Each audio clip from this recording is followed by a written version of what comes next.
Quiero tocar un tema que lo he titulado Sal de la crisis. Esta palabra crisis es una palabra que hoy en día estamos oyendo mucho, se ha vuelto muy común. Escuchamos de las crisis en la familia, en la economía, en la salud, en lo político, en lo social. Esta palabra crisis significa una situación grave y decisiva que pone en peligro el desarrollo de una persona, o es una situación difícil que una persona debe de enfrentar.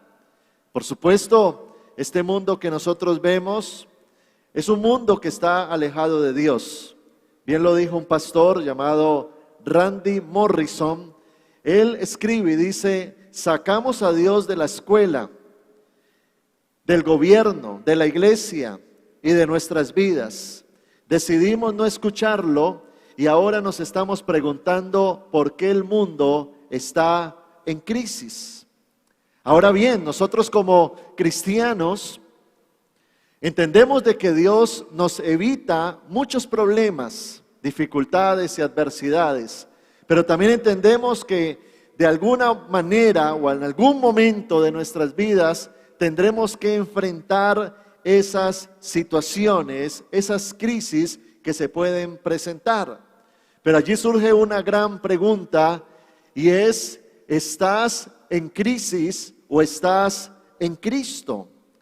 La crisis siempre va a venir, pero la manera en que la enfrentes y la superes siempre va a depender de la condición espiritual y de la madurez mental que cada persona tenga.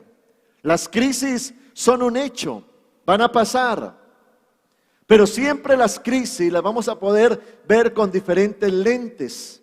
Está la persona que es carnal, natural, el que no tiene a Dios, el que no está lleno de Dios y ve las cosas desde su punto de vista. Quizás ese gigante se agranda, ese problema, esa dificultad, porque esa persona no tiene a Dios y no está llena de Dios. O está la persona que ve el mundo, las circunstancias desde la óptica de su inmadurez o emocionalismo.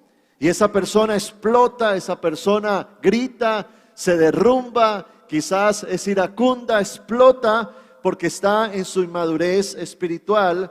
Pero hay otro lente que es el lente de Dios, es el lente de la palabra de Dios, es el lente en el cual nosotros estamos llenos de Dios, así como cuando se levantó Goliat y David, lleno de Dios, vio en Goliat una oportunidad, mientras que Saúl veía una crisis. Ahora bien, en Dios las crisis tienen propósito. Mire lo que escribe el apóstol Pablo, Romanos capítulo 5, versículo 3 al 4. Dice la palabra: y no solo esto, sino que también nos gloriamos en las tribulaciones. La tribulación es una crisis, sabiendo que la tribulación produce paciencia, y la paciencia prueba, y la prueba esperanza. En otras palabras, el apóstol Pablo está diciendo: las crisis que Dios permite tienen un propósito, y es de transformar su ser, llevándolo a ser mejor en su interior, un desarrollo en su carácter, porque la paciencia tiene que ver con el carácter, la prueba, la esperanza. Y dice la Biblia que en el cristiano la tribulación debe producir ¿qué? Un cambio en su naturaleza, en su desarrollo de vida, y que el fruto del Espíritu se evidencie. En Primera de Pedro capítulo 5 versículo 10 dice la palabra: y el Dios de toda gracia, que nos ha llamado a su gloria eterna por Cristo Jesús, después que hubierais padecido crisis un poco de tiempo, Él mismo os perfeccione. Esa palabra perfección en el original griego es la palabra madurez. Él mismo los madure, los afirme, los fortalezca y los establezca. Yo recuerdo hace algunos años hubo un tiempo de crisis en la iglesia. Teníamos desafíos, compromisos y por supuesto esa carga recae sobre uno. Y fue un tiempo donde Dios probó mi corazón y recuerdo que Dios en ese tiempo me llevó a procesar muchas cosas. Pero allí en medio de la crisis, usted tiene dos opciones: o derrumbarse, renunciar, quejarse, o permitir que la inmadurez lo derrumbe, o tiene la opción de tirarse a la presencia de Dios, buscarle, buscar su rostro, ayunar. Y yo opté por esta. Y recuerdo que en ese tiempo mi vida creció espiritualmente.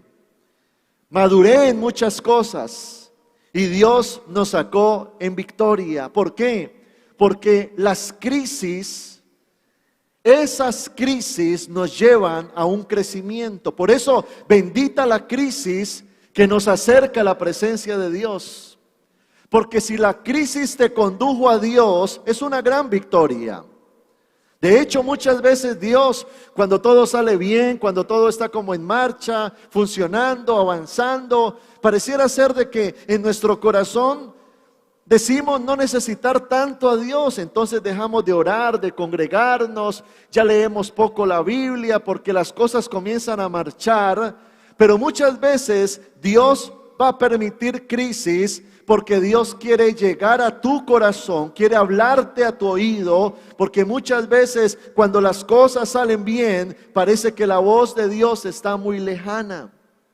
Por eso en el libro de Oseas, en el capítulo 2, verso 14, dice la palabra: pero he aquí, yo la atraeré y la llevaré al desierto y hablaré a su corazón. En otra versión dice: pero yo la conquistaré de nuevo, la llevaré al desierto y allí le hablaré con ternura. Tremendo eso. Por eso aquellas crisis que nos abren los ojos son esas crisis que valen la pena tener.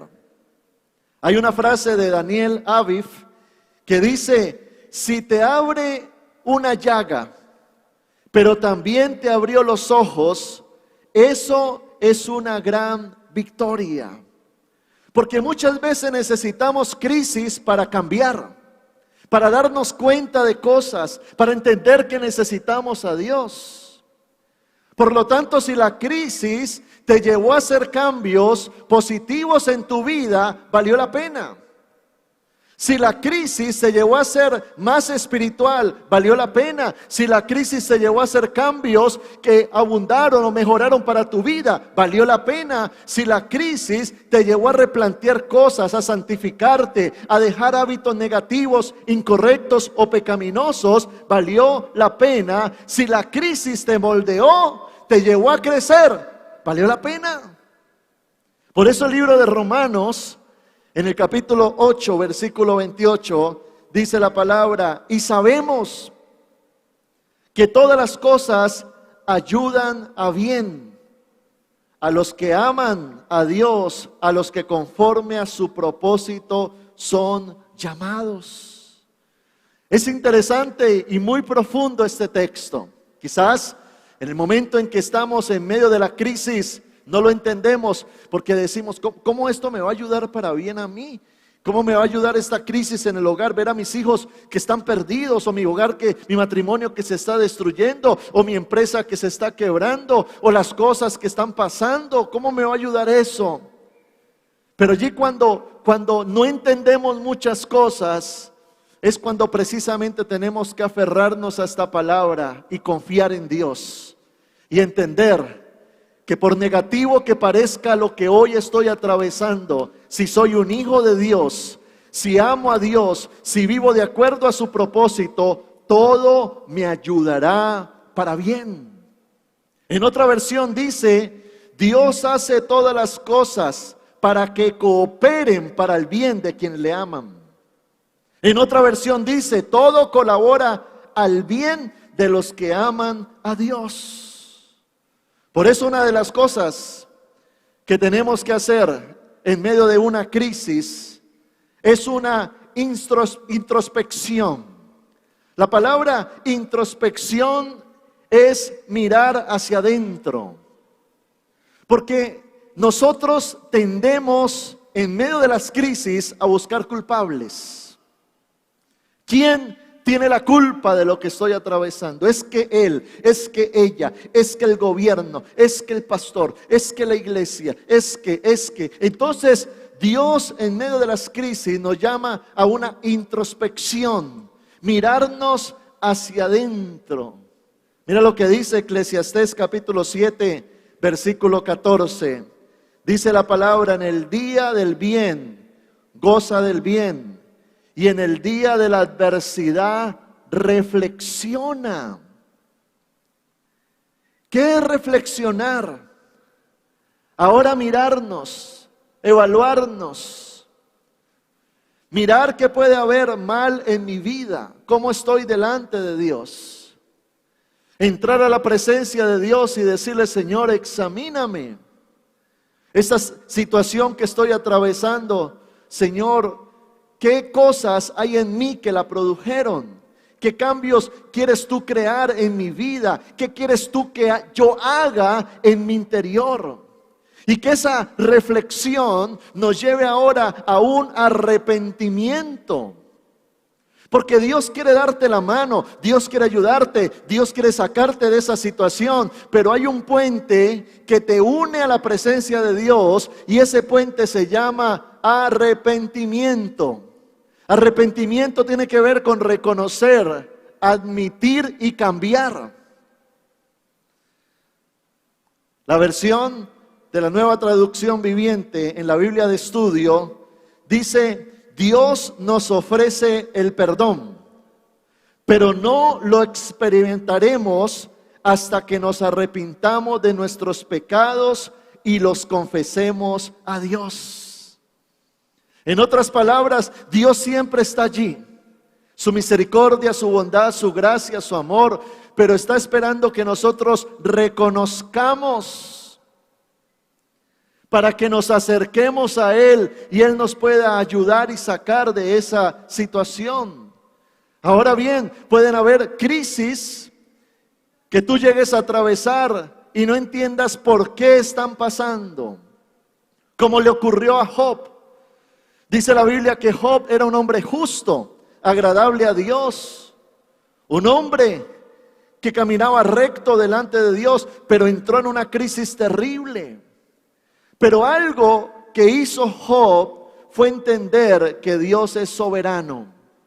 En los momentos donde nos vemos enfrentados a una crisis, a una situación, entendamos que Dios es perfecto. Porque hay momentos donde nos hacemos quizás preguntas, nos cuestionamos, miramos a ver qué fue lo que ocurrió. Hay un libro de Luis Palau que se titula ¿Por qué a las personas buenas le pasan cosas malas?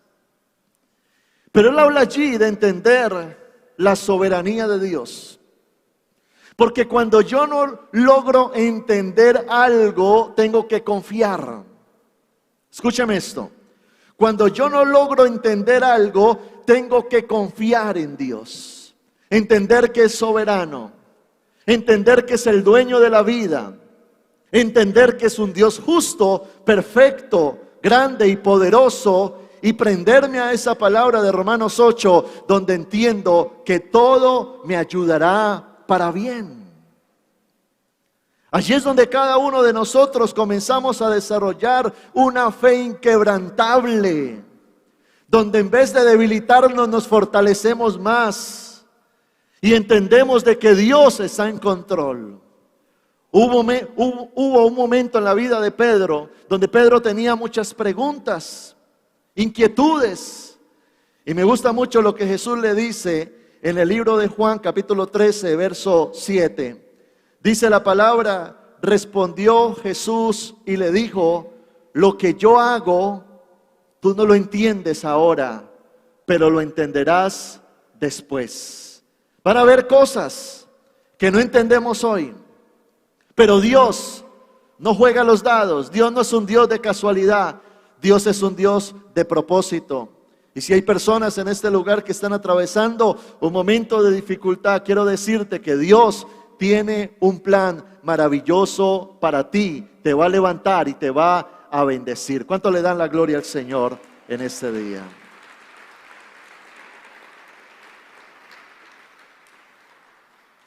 Ahora estamos en la recta final de este año. Estamos ya en el segundo semestre. El tiempo corre, el tiempo avanza. Y hay una palabra rema, tiempo de avance y conquista. Y esta palabra es un desafío. Yo estoy obstinado en que esta palabra se cumpla en mi vida, en la iglesia, y la iglesia son ustedes. Porque lo que Dios nos habla y nos dice es para cumplimiento. Y aunque en medio de todo lo que estamos atravesando oímos crisis, imposibilidad, que hay tantos contagios, que hay despidos, que el dólar sube, que pasa esto, que pasa lo otro, sobre nosotros amanecerá Jehová, sobre nosotros será vista su gloria, sobre nosotros la bendición de Dios estará, porque Dios está con nosotros, y si Dios es con nosotros, ¿quién contra nosotros? Por lo tanto, creemos que vamos a avanzar en victoria, creerle al Señor, conquistar todo lo que Dios nos ha dicho que va a hacer. ¿Qué tenemos que hacer entonces?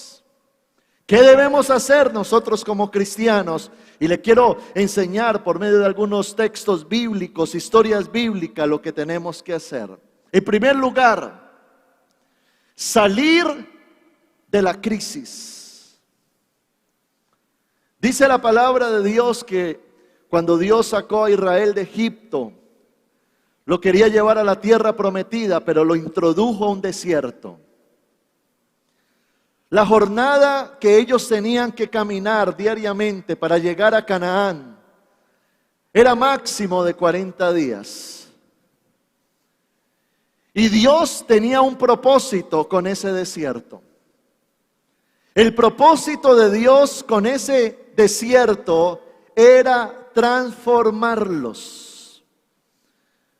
Ellos venían de una cultura pagana, alejada de Dios en Egipto.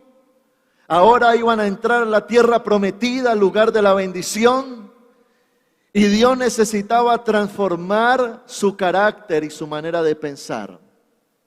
Quitar de ellos los malos hábitos, las malas costumbres, las malas palabras. Por eso Dios en el desierto les reveló la ley, la instrucción, les baja la palabra. Pero ese pueblo se obstinó, lo que hizo que 40 días se convirtieran en 40 años, no fue Dios, sino la terquedad del pueblo. Tanto que la Biblia dice en el libro de Números, capítulo 32, versículo 13, así la ira de Jehová se encendió contra Israel y los hizo andar errantes durante 40 años por el desierto. Ahora, ¿por qué Dios estaba en el desierto con ellos por 40 años? ¿Sabe por qué Dios estaba detenido en el desierto? Por la terquedad. Porque a pesar de que Dios les habló, Dios les dijo, Dios les corrigió, no hacían caso. Es tremendo cómo la terquedad nuestra puede hacernos permanecer en un desierto de manera perpetua, de manera permanente. Porque no era Dios quien los iba a sacar del desierto, eran ellos los que iban a sacar a Dios del desierto. El diseño no era el desierto, era Canaán, pero Dios tenía un propósito en el desierto que ellos no entendieron. Cuando tú entiendas el propósito del desierto, lo apliques y cambies, entonces sales. Entonces, ¿cuál es la clave allí? Ser sensibles al cambio. Los cambios producen avance. Pero cuando nos cerramos nuestros oídos, nos hacemos los locos a Dios, sencillamente justificamos nuestro pecado y no queremos cambiar, eso hace que yo me estanque en un desierto. Lo segundo que tenemos que hacer es quitar nuestra mirada del problema y poner nuestra mirada en Dios. No sé qué problema puedas tener hoy, un desafío. Cuando miras hacia el mañana, estos meses, estos días, ¿qué gigante se ha levantado? ¿Qué problema hay en casa? Una situación con un hijo o una enfermedad, un dictamen médico. Y nosotros tendemos a poner nuestra mirada en el problema. Y en nuestra mente pasa algo, y es que en lo que usted se enfoca, eso se extiende. Es como aquella persona que va a un almacén de motos, averigua una moto, una marca, un cilindraje, compra esa moto, ahora es su moto, y sale en su moto y se da cuenta que en la ciudad hay muchas motos de esas. Antes no se había percatado de eso, porque su atención estaba en otra cosa, pero ahora su atención está en esa moto, por lo tanto se extiende y ahora está mirando las cosas de otra manera. Cuando tú pones tu foco de atención en el problema, tu problema tiende a agrandarse. Por eso Dios no quiere que tú te enfoques en el problema, sino que más bien te enfoques en Él. Un día dice la Biblia que Josafat, el rey de Israel, en el Antiguo Testamento, en Primera de Reyes, usted lee eso. Dice la Biblia que un día los enemigos de Israel iban a venir para destruir a Israel. Se unieron varios reyes, se armaron para venir a atacar a Israel. Y dice la palabra que vienen y le dan aviso a Josafat, y Josafat entró en temor. Pero Josafat fue y consultó a los profetas de ese tiempo. Los profetas consultaron a Dios, y Dios le habla al profeta y le dice: ve y dile a Josafat que no salga a la guerra, sino que convoque ayuno, que se junten, que adoren, que levanten altar de adoración, que ahora comiencen a adorarme a mí, adorarme a mí, adorarme a mí. ¿Qué significa eso? No mires el gigante que viene, mira la grandeza de tu Dios. Y ellos cambian su foco. Ellos comienzan a adorar. Usted puede leer cómo Josafat cae de rodillas, comienza a adorar al Señor, comienza a proclamar ayuno, junta al pueblo, comienzan a levantar adoración, altar de alabanza al Rey de Reyes. Y dice que mientras ellos adoraban, Dios peleó la batalla y derrotó a sus enemigos. Por lo tanto, el mayor arma de guerra de un cristiano son sus rodillas en la presencia de Dios. En 2 de Crónicas 20:20 dice la palabra: creed en Jehová vuestro Dios y estaréis seguros, creed a sus profetas y seréis prosperados. Esta palabra la recibe Josafat, al igual que nosotros hoy. Porque muchas veces necesitamos cerrar nuestros ojos y nuestros oídos a lo que está pasando a nuestro alrededor y comenzar a mirar y a conocer a Dios, oír a Dios. Señor, ¿tú qué palabras tienes para mí en este momento? ¿Qué estás haciendo en los momentos de crisis? ¿Te estás derrumbando? ¿Quién te está hablando al oído? ¿Qué estás viendo? ¿O estás yendo a la presencia de Dios?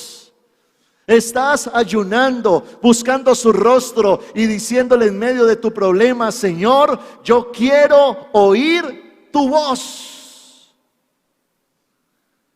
Porque cuando tú cambias tu foco y lo pones en Dios, ese Dios grande, poderoso, se revela a tu vida y Dios va a levantarte en victoria y te va a llevar al lugar de la promesa. En tercer lugar, ¿qué tenemos que hacer? Debemos de tener fe en la palabra. ¿Qué es tener fe en la palabra? Es nosotros oír la voz de Dios y creer a esa palabra. Un día Jesucristo aparece en medio de una crisis. Lázaro ha muerto, sus dos hermanas están llorando, sus amigos lo están despidiendo. Era un momento muy doloroso, pero aparece Jesucristo y Jesucristo dice, quiten la piedra, lo voy a resucitar. Ellos en su naturaleza expresan y dicen, pero Señor, lleva 4 días, ya huele feo, ya se está descomponiendo el cuerpo. Y Jesucristo aparece, Juan capítulo 11, verso 40, dice la palabra, Jesús le dijo, ¿no te he dicho que si crees, verás la gloria de Dios? ¿Usted quiere ver la gloria de Dios en su casa? ¿Qué debe de hacer? Dígame. ¿Usted quiere ver la gloria de Dios en sus finanzas? ¿Qué debe de hacer? ¿Quiere ver la gloria de Dios en su salud? ¿Qué debe de hacer?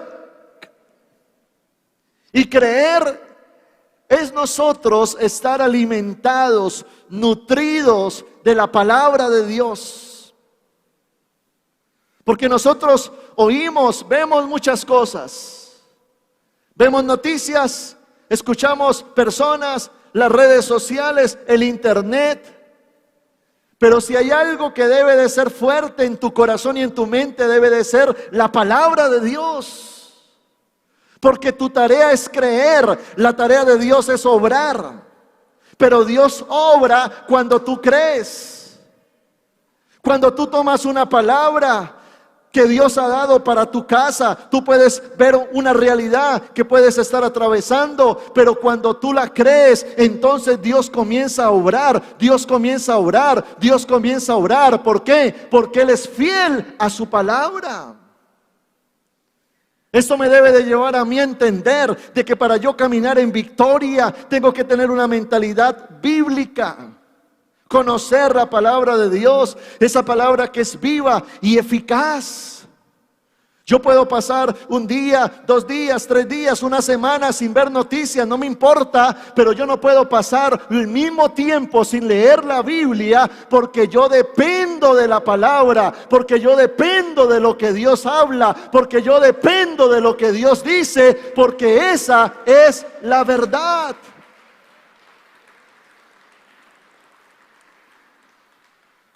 No ponga su esperanza en un negocio, en un hombre, en una temporada, en una oportunidad. Ponga su esperanza en Dios, Él no te va a fallar. No le tenga fe a una empresa, téngale fe a la palabra de Dios. Lo que Dios dijo lo hará. ¿Cómo? No sé, pero lo hará. ¿Cómo? No sé, pero lo hará. ¿Cómo? No sé, pero lo hará. Yo creo, yo creo, yo creo. Y cuando tú crees, verás la gloria de Dios.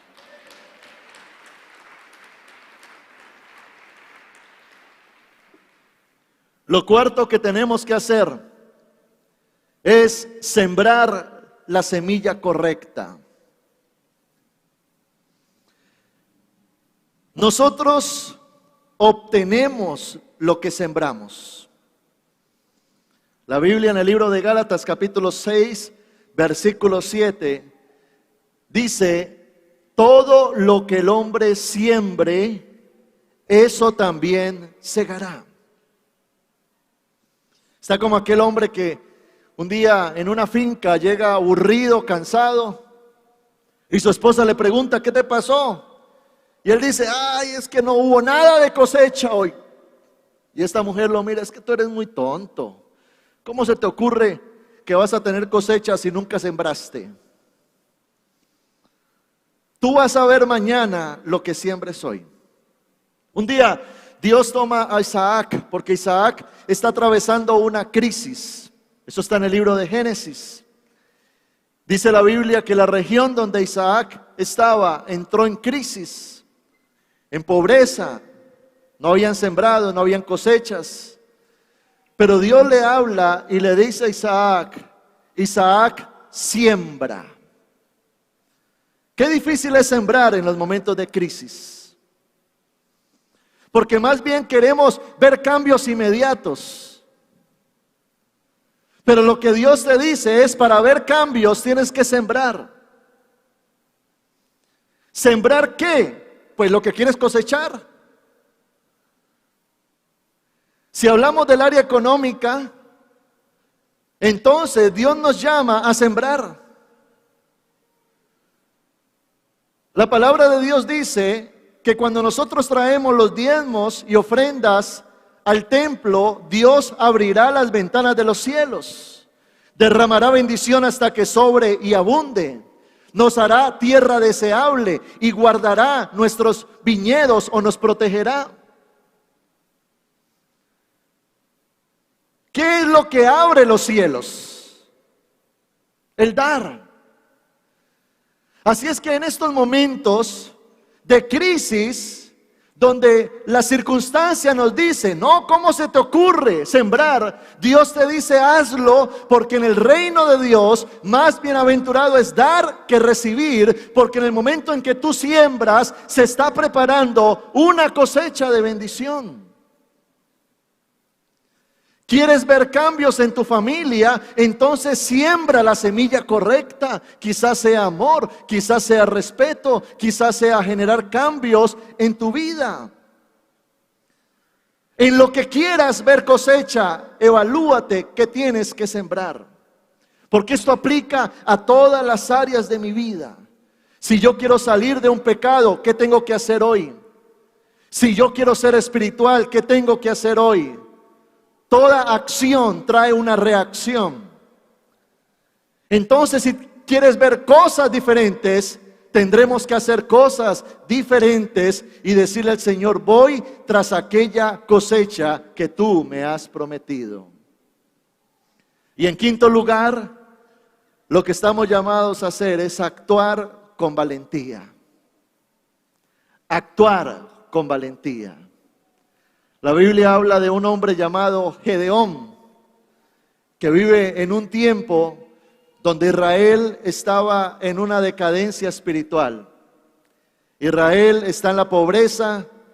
Dice la Biblia que cuando ellos cosechaban la tierra, venían los enemigos y se robaban la cosecha. Y por allá había una familia pobre. Y dentro de sus hermanos, el menor se llamaba Gedeón. Y Dios le habla a Gedeón y le dice, Gedeón, te voy a usar. Y tú vas a sacar a este pueblo de la miseria. Y me gusta mucho lo que dice el libro de Jueces, capítulo 6, verso 14. Mirándolo Jehová le dijo, ve con esta tu fuerza y salvarás a Israel de manos de los madianitas. ¿No te envío yo? Lo que Dios le está diciendo a Gedeón, cuando Gedeón recibe ese llamado, es Gedeón, tú puedes. Cuando usted lee la historia, las palabras de Gedeón eran, yo no puedo, soy de una familia pobre, yo soy el menor, nos está yendo mal, ¿cómo voy a poder liderar al pueblo? Pero Dios coge y le cambia su manera de pensar y le dice, Gedeón, no pienses así. Porque Satanás en medio de las crisis quiere poner dentro de nosotros frustración, impotencia, resignación, temor, cobardía. Pero Dios aparece para cambiar tu manera de pensar, para que tú cambies esa manera en que ves las cosas y comiences a mirar de manera correcta tu mañana. Y Dios te dice hoy, tú puedes, yo voy a estar contigo, ve con esta tu fuerza, yo abriré camino en el desierto, yo te voy a respaldar. Este año va a ser bueno, lo vas a terminar en victoria. Tu familia la voy a transformar, tu casa la voy a transformar, tus finanzas las voy a transformar, tu salud la voy a transformar. Yo voy a obrar, dice el Señor. Wow, cambia tu manera de pensar. Porque el diablo, ¿cómo te quiere? Bajoneado, abrumado, triste. Así te quiere el diablo, pensando, ay, yo no puedo, me voy a morir de esta enfermedad, ay, me van a echar del empleo. Pero Dios viene a cambiar tu realidad y a decirte, si yo estoy contigo, eres mayoría. Porque si Dios está con nosotros, ¿quién contra nosotros? Él sigue siendo el Señor. Él sigue entronado, Él sigue siendo el Rey de Reyes. A Dios no se le ha salido esto de control. No, Él no ha abdicado a su trono. Él no le ha entregado el trono al diablo. No, olvídate de eso. Ese Dios que sana, restaura, limpia, empodera, libera, es el mismo que obró en la Biblia y que está hoy para nosotros. Que necesitamos caminar en victoria y decirle al Señor: yo contigo lo voy a alcanzar. Y yo quiero invitarle a que usted mire este año con optimismo. Si estás atravesando una crisis, pues vamos a salir de la crisis.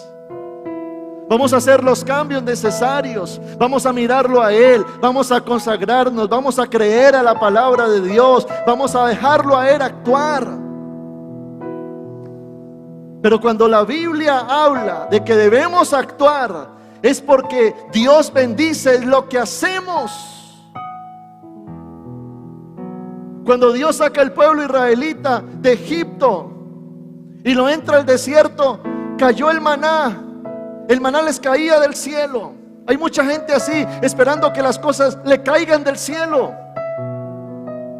Eso pasó en el desierto, en la crisis. Pero ya en la tierra prometida, en el lugar de la promesa, dice la Biblia que cesó el maná. Y ahora Dios les dice: ahora vas a trabajar la tierra, vas a producir, vas a sembrar lo que quieres cosechar y vas a comenzar a ser fructífero. Y miren lo que Dios les dice: yo voy a bendecir la obra de tus manos. En otras palabras, yo no voy a bendecir lo que tú me pidas. Yo voy a bendecir lo que tú hagas, lo que tú emprendas. Por lo tanto, este año es un año de dar un paso adelante. Es un año de avanzar. Es un año de actuar. Es un año de hacer. Porque tengo la certeza de que Dios está conmigo. Él me va a respaldar. Él me va a abrir puertas. Él me va a sostener con su mano poderosa. Gloria al Señor. Colóquense sus pies en este día.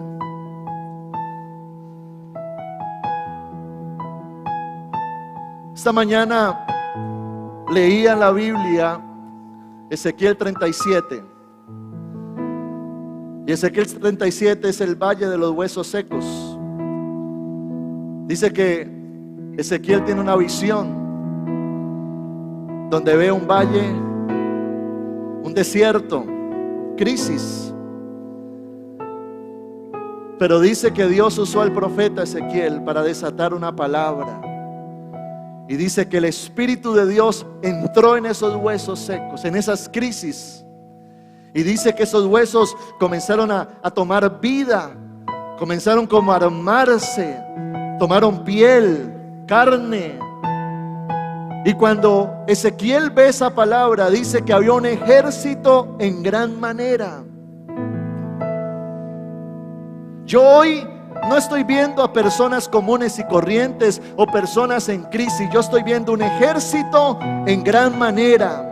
Y declaro que en este lugar lo que hay es hombres de Dios, mujeres de Dios, guerreros, guerreras que van a ir detrás de aquello que Dios les ha prometido en el nombre de Jesús. ¿Quién lo hará? El Espíritu Santo.